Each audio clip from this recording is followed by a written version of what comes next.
Look, I love them, but why does Starfleet keep scheduling its ships to do dangerous scientific missions right before they have to zoom off and do a mission to save hundreds of thousands of colonists' lives? It feels like someone at Starfleet HQ should, work the schedule better than that so people don't have to constantly be under time crunch to save literal entire civilizations.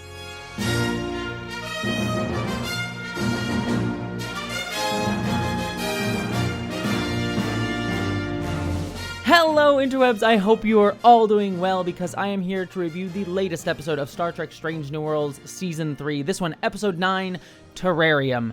And as you can probably tell, I am a little bit more upbeat than I have been these past couple weeks because finally, after 2 weeks of not only episodes that I disliked but actively found really problematic, we finally have an episode of the show that I can come out of and say, I actually liked it. This was a good episode that I enjoyed and was overall just really liking.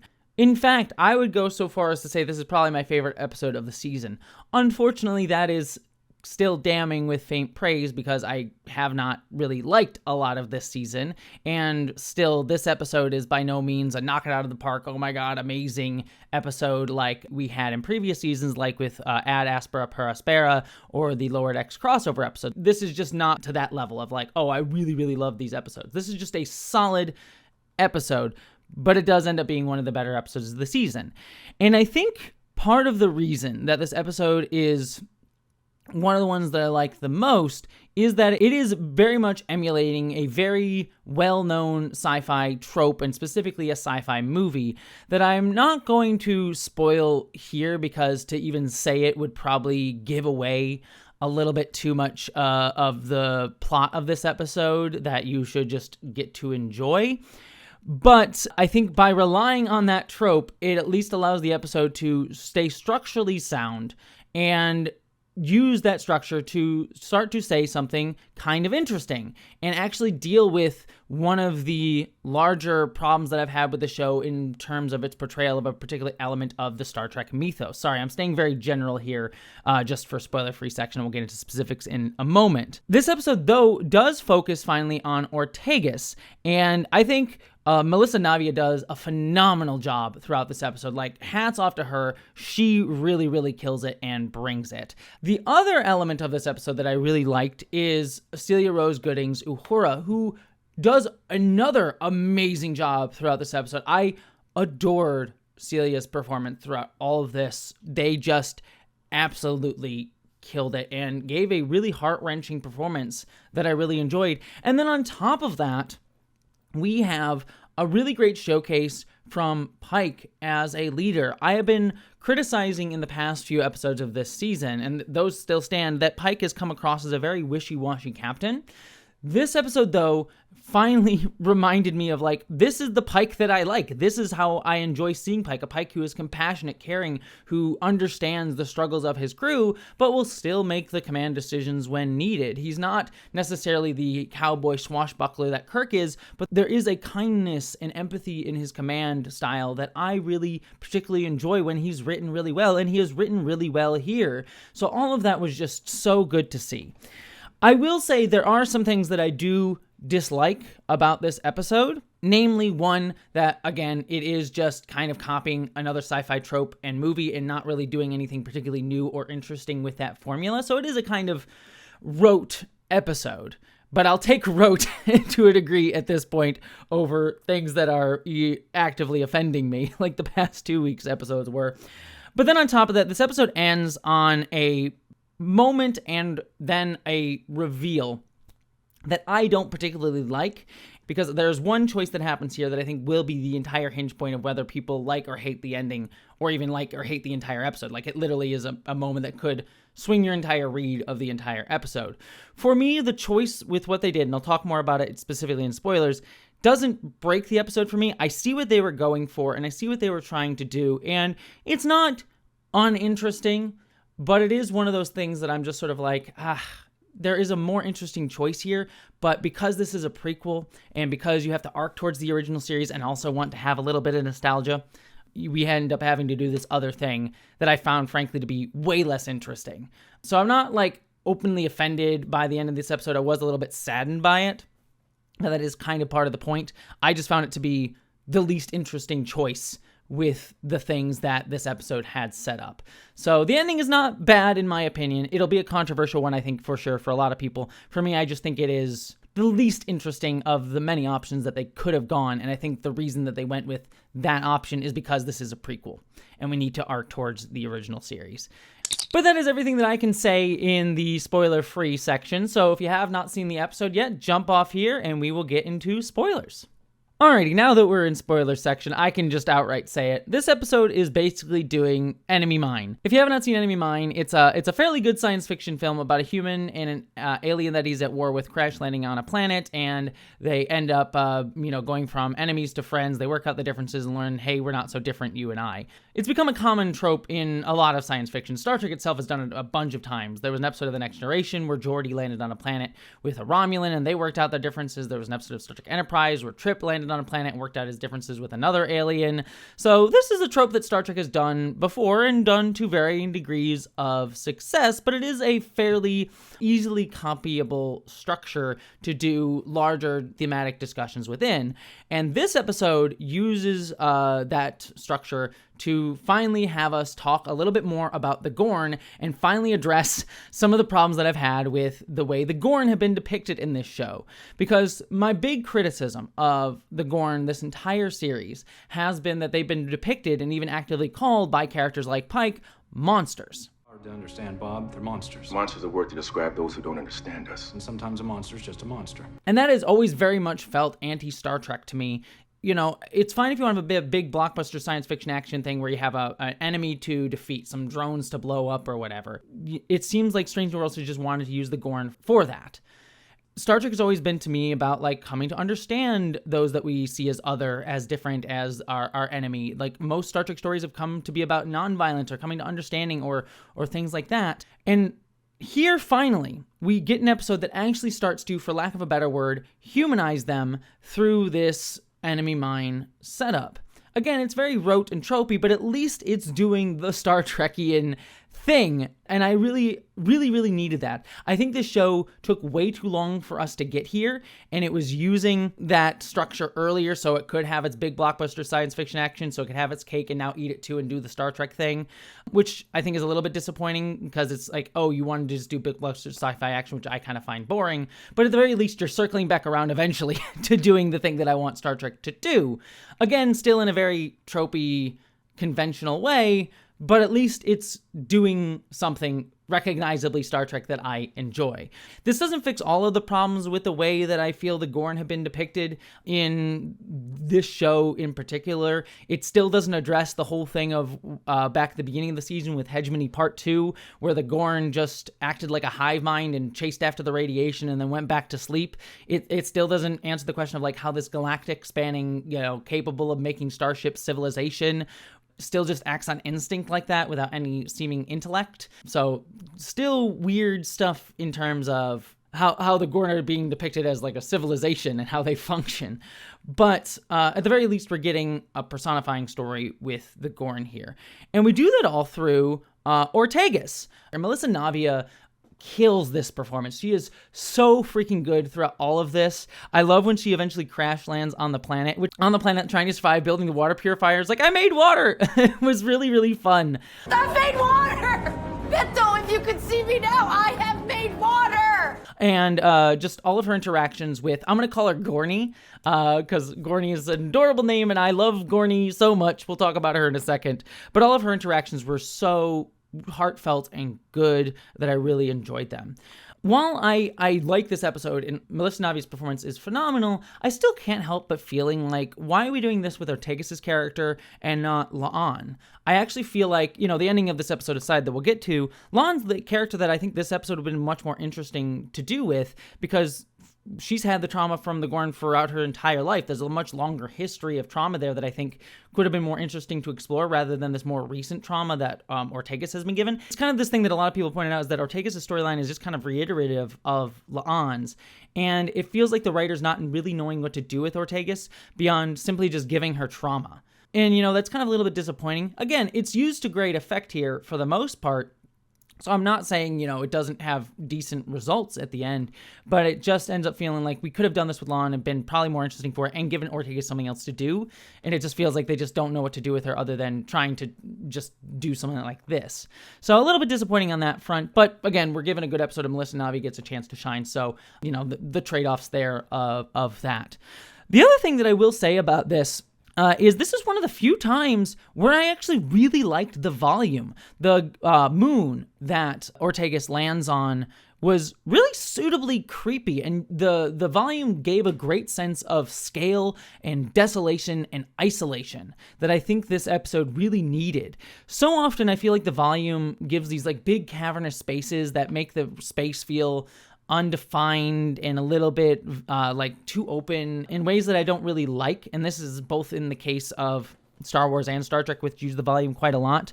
But here it works really well because it builds up what this episode's trying to do, which is how lonely and isolated they are on this desolate planet. So that the volume here for once actually really, really worked for me in ways that it usually doesn't. I think the only other time that the volume worked for me was in Star Wars whenever they visit Tatooine, because Tatooine is a big desert planet. It's wide open plains of nothingness. So there it also works as well. So, for once the volume worked for me. And I also really love the astrophysics stuff here. Like, I'm an astrophysics nerd. I love learning about space shit. So the fact that Ortegas is on a moon that's orbiting a gas giant, that it kind of goes through its orbit and gets like a toxic gas cloud was really, really cool. And again, suitably creepy. We'll get to the ending reveal of the episode in a minute, but the light that we get to see in the distance was actually really creepy and gave this foreboding sense. So all of that I really, really liked. Let me actually jump over to the Enterprise, and then I'll focus in on Ortegas and Gorn in just a second. I really loved pretty much everything that happened on the Enterprise. I really loved Uhura just trying her best to try to convince everyone to save Ortegas, and everyone just doing their jobs really, really well. Uhura being the heart and being like, we need to save her. I know she's alive. I can save her. But then Una being this practically minded commander, being like, look, we have another mission to get to. Those people need us. We have to go. And I want to care for her too. But these are the practicalities of this situation. That's what a good first officer does. And and I love that they portrayed like she's not uncaring. She does want to worry about Ortegas, but they have to think about the needs of the many in this case. And I like her arguing that point, but I like that being ultimately synthesized in Captain Pike, where he's listening to this like, okay, I hear the practical realities of the situation, but I too also want to save Ortegas. So if you can please make it make sense to me, Uhura. If the numbers add up, I will do it, and I'll give you every single second that you can to do this thing, and I will risk my ship up until the point where we have to go to save other people. And again, it finally, I criticized how they portrayed Pike throughout this entire season of him kind of coming off as very weak-willed and not having a backbone. And that still stands us for a lot of things, especially with his dealing with Mbenga and things like that. But at least here, he is acting as that compassionate commander. Kirk is always the guy who's he'll be decisive and he'll make the choice, I'm the one doing this. Whereas Pike here is listening to everyone around him, synthesizing it and coming to all right, this I'm going to be understanding. We're going to try and do this. But I also have to think about the practical realities here. And that's just such a good balance. And it again showcased to me why I fell in love with this version of Pike in the first place, all the way back in Discovery. The very first thing that he does when he comes on the Discovery is ask people their names and saying, don't worry about rank. I just want to know who you are and what your job is. That's the Pike that I really love. And finally, we're getting to see that here. And there's that really good moment. And I also really love where Uhura fudges the numbers. And I was like, oh man, I really liked that beat because it was like, okay, Uhura cares more about her friend and she's willing to fudge the numbers to try and get the chance to save her friend, because if the numbers weren't there, they wouldn't be able to do it. And so I was like, oh man, that's going to come around to bite her in the ass. But I like that it's revealed that Pike knew at the end and he did it anyways, because why not? And him not getting angry at Uhura, understanding where she came from, being compassionate about it, calling her out on it and saying, hey, I knew, but not reprimanding her for it. I really liked that quite a lot. And yes, I know there will be probably people out there being like, Uhura should have been yelled at, that's inappropriate. But it is different than something like what Ortegas did a few episodes ago, and what is it, Shuttle to Confori, episode 3 of the season, where she literally broke orders, did her own thing, and endangered everyone on the ship as a result of it. Like, Pike understood what was going on, knew that it like wouldn't unnecessarily risk the crew more than they were willing to go into anyways, and made the choice to understand where this is coming from a place of compassion. So context matters, and you don't need to have like the heavy hand of the law coming down. You can have compassion as a leader. It's like a simple thing, but it like maybe it's just me drowning in a desert looking for things that I like about this season. But I actually really adored that. And also there's that great moment with Spock too here, where Spock stands by Uhura's like, this isn't the logical thing to do, and that's very scientifically minded, but then he's like, no, I'll still help you. Keep doing this. I have faith this can work. If you don't, you can go. But I'm staying. Computer, run simulation.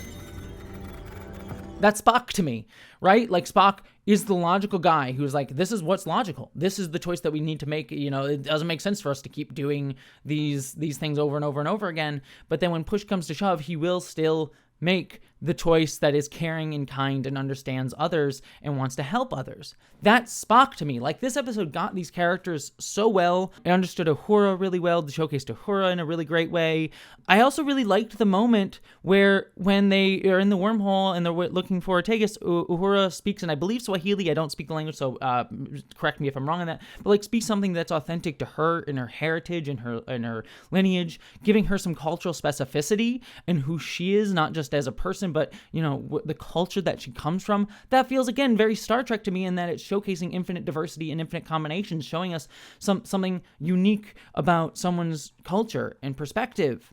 I really like that. And again, maybe it's just because I've been drowning in a desert this entire season, but just to see this episode do the basics of what I want this show to be doing makes me very happy for once, and especially coming off of 2 episodes that have really, really bothered me. Like, this should be the standard for the series. It's not what the case has been, but this should be the standard for it. So really adored all of that stuff.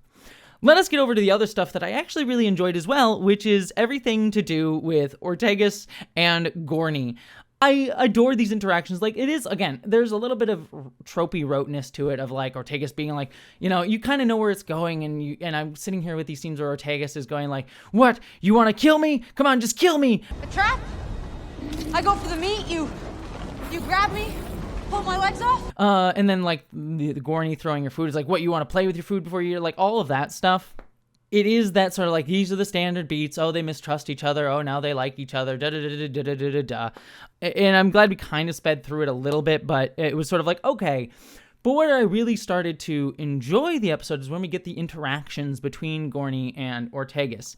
I will say the one interesting twist on this is that the Gorn is actually automatically and very quickly kind to Ortegas. Ortegas is the one that's being overtly aggressive, but the Gorn is at no point antagonistic or aggressive, but just earnestly kind. And I really liked that. I liked that it wasn't, oh, both Ortegas and the Gorn are angry at each other and distrustful of each other. The Gorn just kind of automatically is very caring and kind towards Ortegas. And also throughout the episode, Gorn reiterates that they don't see Ortegas as prey or something lesser than them, but sometimes as an enemy, but at the very least someone to understand and respect. The Gorn is actually more progressive than Ortegas is throughout this story, which I really kind of thought was an interesting twist on all of this. You study your prey. Disagree. You want to understand your enemy. Agree. I will say, this is a one structural thing for me. It kind of made me feel the loss of the time crunch, because we have Ortegas, and I'll get to it a little second, Ortegas teaching, like, them playing games and stuff. Didn't they just say that they need to, like, build something to, like, or at least Ortegas saying they need to build something to contact the Enterprise?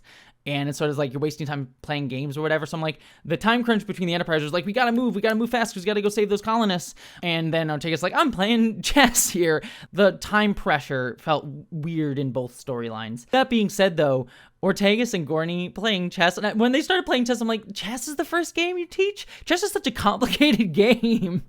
It's like, why not teach checkers at first? Like, chess is just an oddly complicated game to play, but I like their interactions in the Gorn teaching Ortegas how to play the Gorn game. Again, cultural exchange. This is stuff that I really love, and Ortegas not wanting to eat the piece, but then pretending to for Gorny and hiding it, and then it being the thing that we get at the end too, was really, really sweet. And I'm going to be frank, I ship it. I ship Gorny and Ortegas. Gorntegas. I'm here for Gorntegas. Sadly, I'm glad they didn't confirm that because of where the episode ends, because that would have been a bury your gaze situation. But frankly, just like, I ship it. And I almost kind of wish, again, this is me, forgive me this one moment, but I will use it as a point later on to get to my criticisms. But I almost wish they actually had done like a time dilation thing where like through the wormhole time passes differently. So Ortegas had months on this planet and they actually had some level of romance, or not even necessarily romance, but getting closer. Romance would have been fascinating. Imagine them kissing. Like it would have like, but at the end of the day, that would have been a more interesting choice for me. Because yes, this is very tropey and rote. And again, it's done really, really well. So I'm not saying it's bad, but it's not necessarily doing anything structurally wild that I haven't seen before. And I wish the show had done a little bit more to try to do something new, which like a romance between the two of them would have been. Again, I'm not trying to, like, I know some of you out there like, Jessie, rolling your eyes, why do you want that? Like, the point I'm ultimately making, like, yes, it would have been funny to have weird Gorn Ortegas kisses, but the point that I am actually trying to get to is like, that would have been something kind of unique and different and interesting that would have showcased like something outside the norm. Because my big problem with a lot of the season of Strange New Worlds is that it's been reliant on not only tropey science fiction things, but that it has just been regurgitating a lot of just standard norms throughout a lot of our culture right now, like heteronormative, like everyone's in a straight relationship, and like it's, again, that's not bad, all of that's valid. I have criticisms of how those relationships are portrayed, but it's like we are at a moment where queer people are under attack. Different ways of life are under attack. So for Star Trek to just present the stereotypical type of relationships we get in all types of media and fiction, it's not bad, but it's not necessarily pushing boundaries. It's not necessarily trying to do something new. And I always feel like Star Trek should be trying to push the boundaries, should be trying to say something different. Say like we can have a disabled person on the bridge. We can have gay people, in the future. Like it should be pushing those boundaries in some way, and doing something like that with Gorny and Ortegas would have pushed the boundaries in some way that said, oh, here's another type of relationship that can exist that is beyond just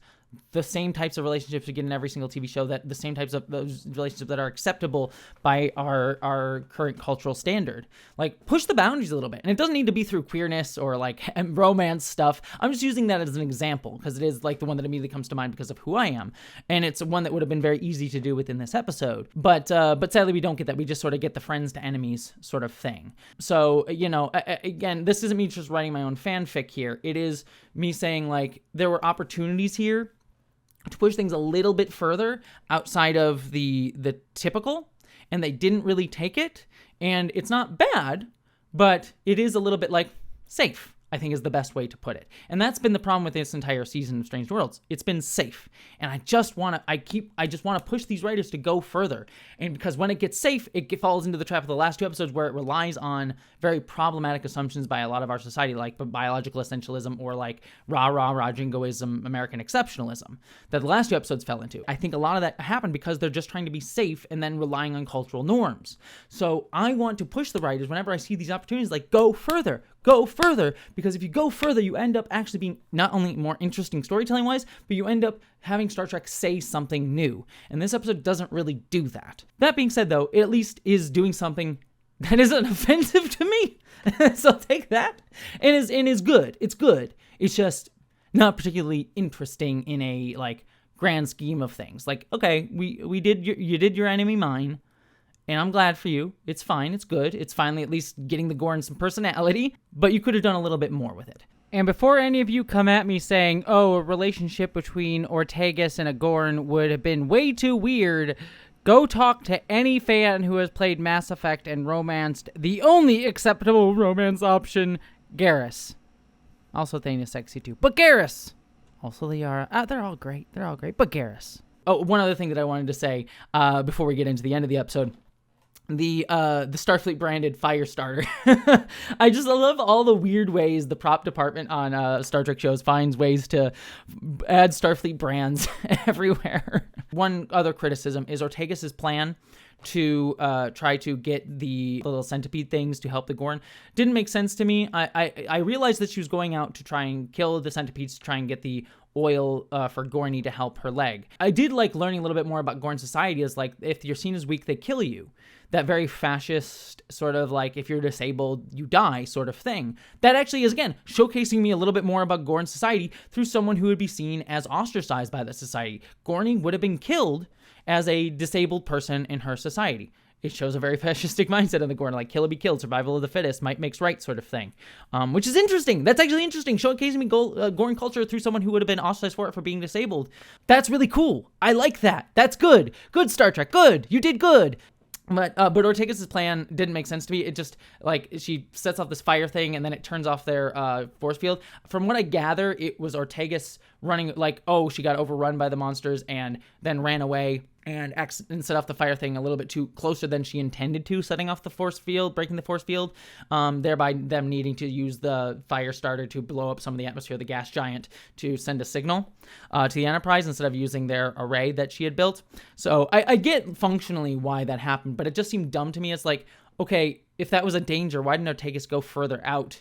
I don't know. It ended up seeming a little bit forced in terms of needing to get Ortegas to break the force field generator so that we have to do this other more dangerous thing to signal the Enterprise. So we have a little bit more drama at the end of the episode that Enterprise might leave without ever finding Ortegas. And I wish they had found a different way to do it because it felt a little bit forced to me. And not the end of the world. Sometimes you got to do weird plot stuff to make that stuff happen, but it felt a little forced. But okay. End of the episode here, though. We have Lon beaming down after they find Ortegas, and Gorny comes out, and they shoot first and kill the Gorn. And I was watching this with my partner, and my partner actually had a visceral reaction at that. Like, whoa, what the fuck? Like, she was actually very deeply hurt by that. And my initial reaction, too, is like, that's not Star Trek to me. That's not Star Trek. That's not Starfleet. Starfleet doesn't shoot first and ask questions later. But what it leads to, and this is where I have complicated feelings on this. So I'm opening this up to discussion. So I'm kind of working this out as we go through here because I've been thinking about it since I watched this episode last night, is the Metron coming out. For those of you who don't know, the Metron is the godlike figure that appeared in Star Trek the original series in its Gorn episode, Arena. In that episode, the Gorn start attacking the Federation because the Federation unknowingly entered the Gorn's territory, was colonizing it, and so the Gorn saw that it was aggressive and started attacking them. And then at the end of the episode, the Metron forces the Gorn captain and Kirk to fight in an experiment, and at the end, Kirk is going to kill the Gorn, but Kirk chooses to not kill the Gorn and say, hey, we don't have to kill. We can come to understand each other. Like, we can see them as people too, and we don't need to resolve our differences by killing each other. We can understand we both did each other wrong. How do we move forward from here in a way that's not just perpetuating endless violence on each other, breaking that cycle of violence?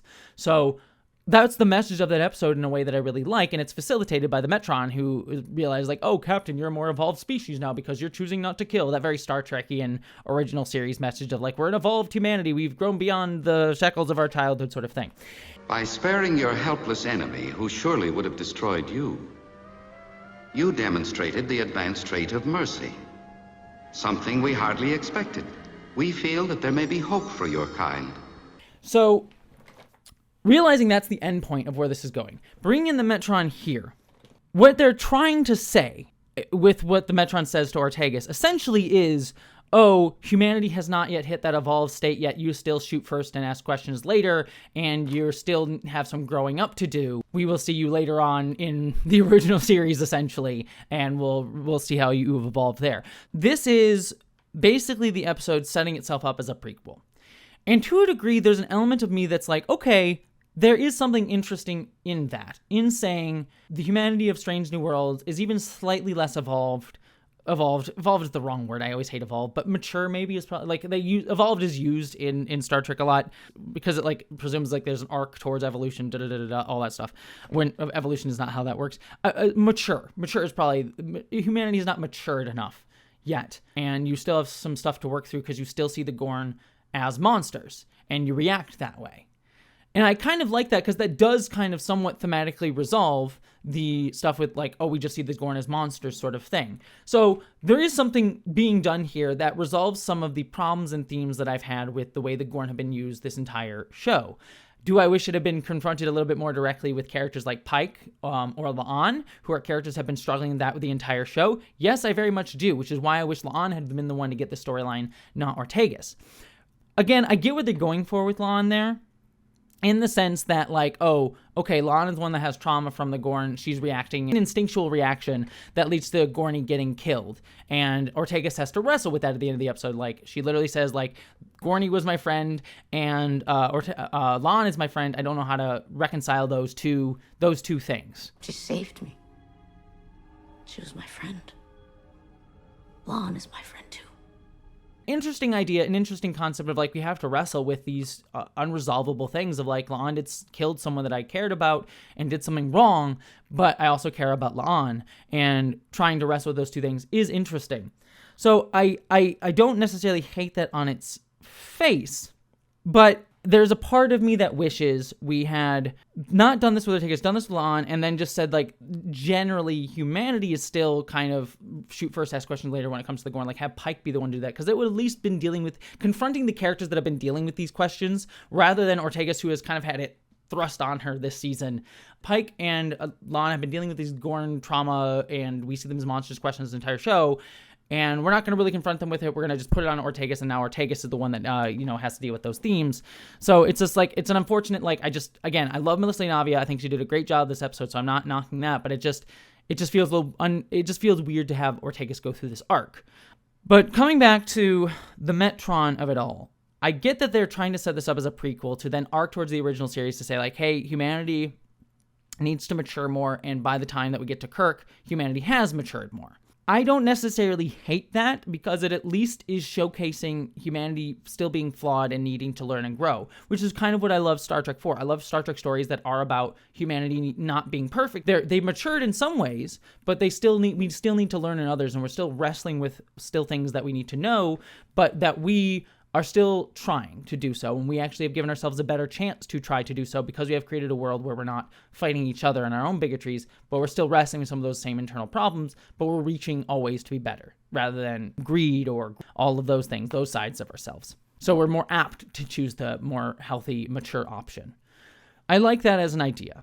It also speaks to my problem with this show being a prequel. And it's the problem it's a problem generally speaking with prequels. Not all prequels, some prequels get away from this, but generally speaking with prequels, in that it is unable to resolve things in a more interesting way within its own text, because it has to rely on setting up the text of something else. Because to me, and again, I'm trying not to write my own fan fiction here, but like the more interesting choice to me would have been bring Gorny back to the Federation, and now people have to wrestle with, like, what do we do with this Gorn? We're going to be bigoted towards the Gorn, and we don't see the Gorn as a person, but Ortegas has to fight for people to see Gorny as a person, and then do we give the Gorny back to her society, where she'll just be killed as a disabled person? Like, there's disabled person rights in there as well. It would have been this so interesting, like, complicated situation that we don't really it's not even a possibility in this show, because we have to arc towards, well, we have to explain why the Metron does this and why humanity still dislikes the Gorn. It's one of those things where it's like, I just wish you had used a different species for this storyline rather than the Gorn, because you could have been able to tell some of these more interesting stories, but instead we have to have this be a prequel and explain everything. But it is a fundamental problem with Star Trek being so mired in prequels so much so lately. This goes all the way back to Star Trek Enterprise. Star Trek Enterprise had this problem too, where it's like we have to do the less interesting choice because we have to arc towards Enterprise. We have to arc towards the original series or later Star Treks, rather than doing something interesting within its own text because it's a prequel. And again, this is like why I want Star Trek to get away from prequel stuff, so it can actually push things forward and do new interesting things rather than just explaining stuff that we already know from before and arcing towards stuff that we hadn't won before. And relying on the Metron to do all of that is, again, it's just relying on like, ooh, what if we did that episode from the original series that I liked, instead of doing something new. And I want Star Trek to be doing something new, not just being like, oh, look, we're going to bring in an element from the past shows to explain how we got there. So that's the disappointment for me. The last two things that I'll throw out with this that I didn't love And these are kind of smaller things. But one, the non-binary coding of the Metron. We have a non-binary actor, and the voice slips between male and female voice actors throughout, which is something that the original series did. Like, they did that a lot. The Metron was one example of that, but also the Telosians in the Cage were like that. They had women actors, but male voice actors for the Telosians. The customs and history of your race show a unique hatred of captivity.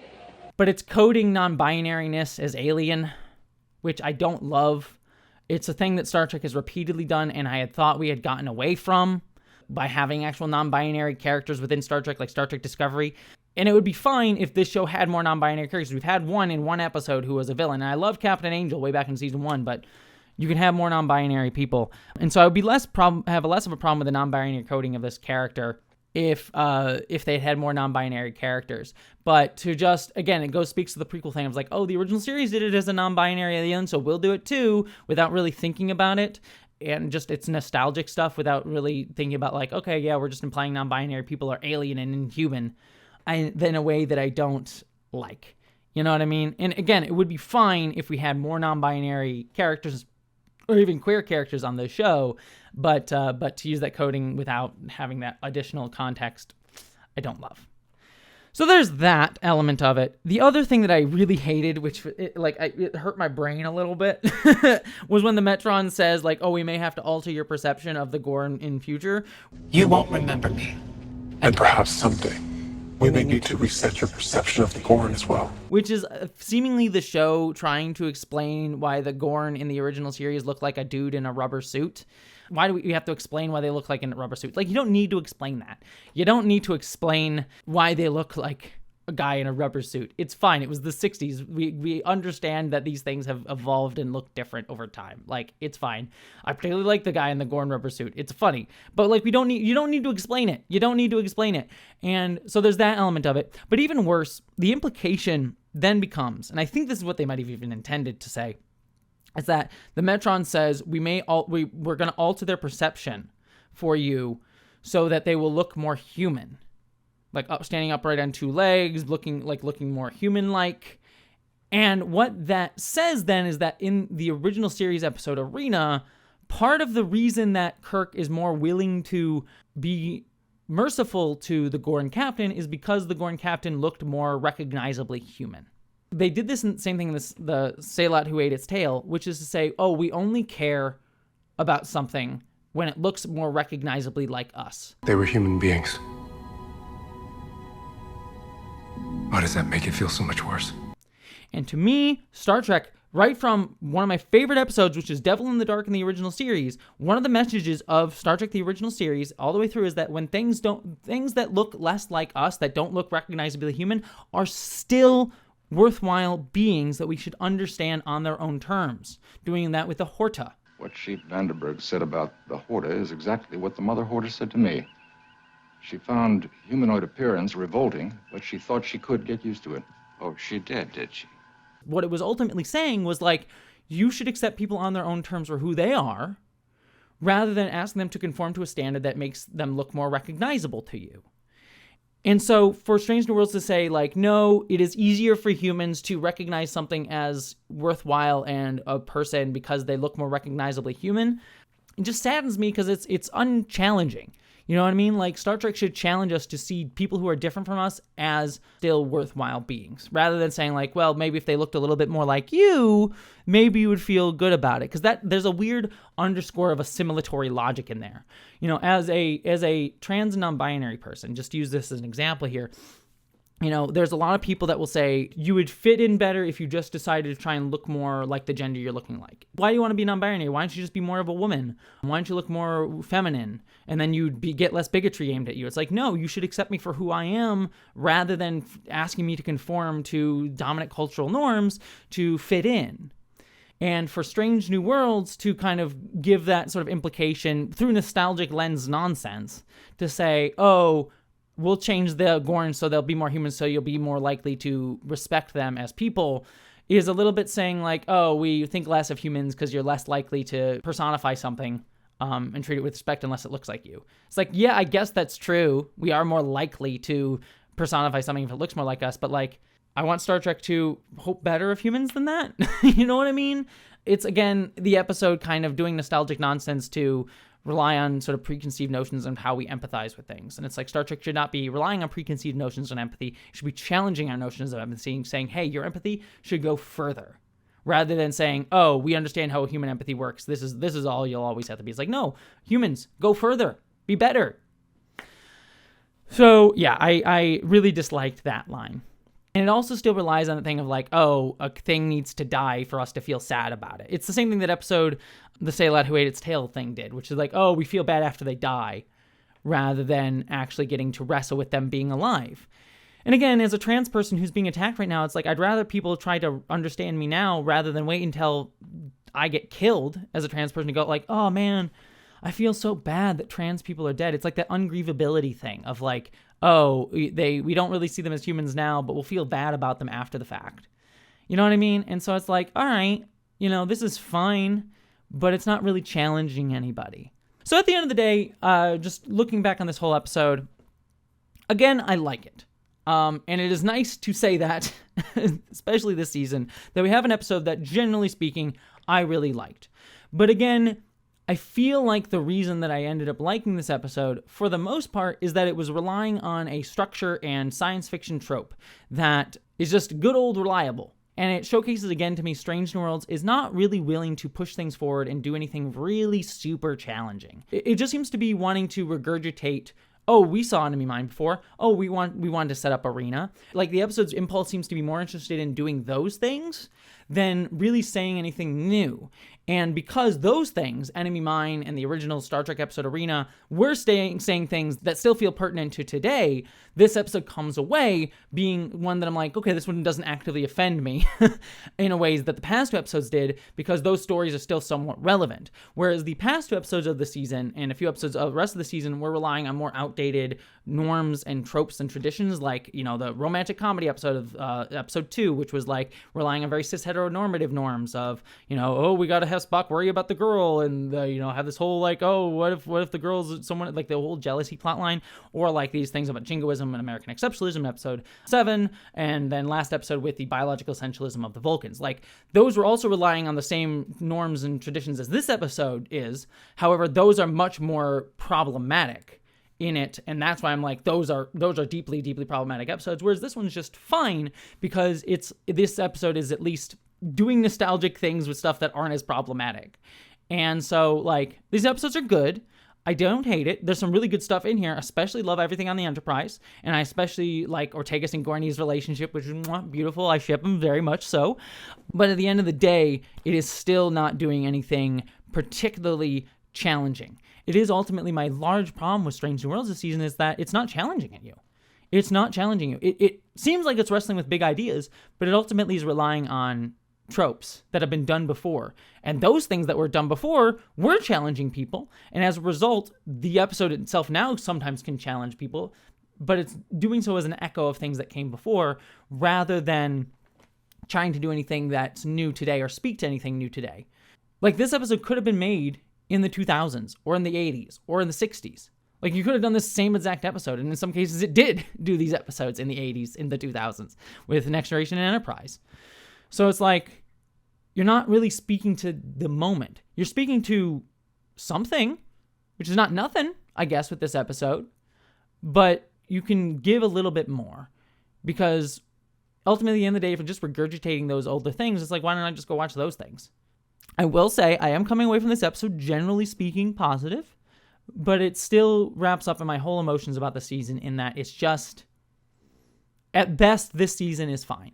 At worst, it's really problematic and angering and frustrating and depressing. And at its best, it's fine. And Star Trek should be more than, at best, it's fine. So this is fine. This is good. I don't hate it. It's good, but it doesn't excite me. But it's good. So I'm sorry that, I feel bad because that's all I can kind of muster, And I want to address one last thing. And I said this a few times, but I really want to be reiterative of it, because I'm filming this video the same day that my review of episode 7, the What is Starfleet episode, went out. And some of the comments on it were like, Jessie, you used to be a beacon of positivity, and now I come to your channel and it's just a lot of negative. especially when it comes to Star Trek. And I understand that. I feel it too. I don't like being the person that just like talks negatively about something. I don't like being that person. And I'm not coming into this trying to be a negative person. But where I am at right now in my life, and it comes out of the world right now, is I am understanding of where people are at, which is the world is hard and tough right now, and we want escapism. And Strange New Worlds, to a lot of people, is that right now. It is escapism. It is, it's reminding me of the Trek that I love. And I get that. And I understand that. I, too, like to retreat into Star Trek.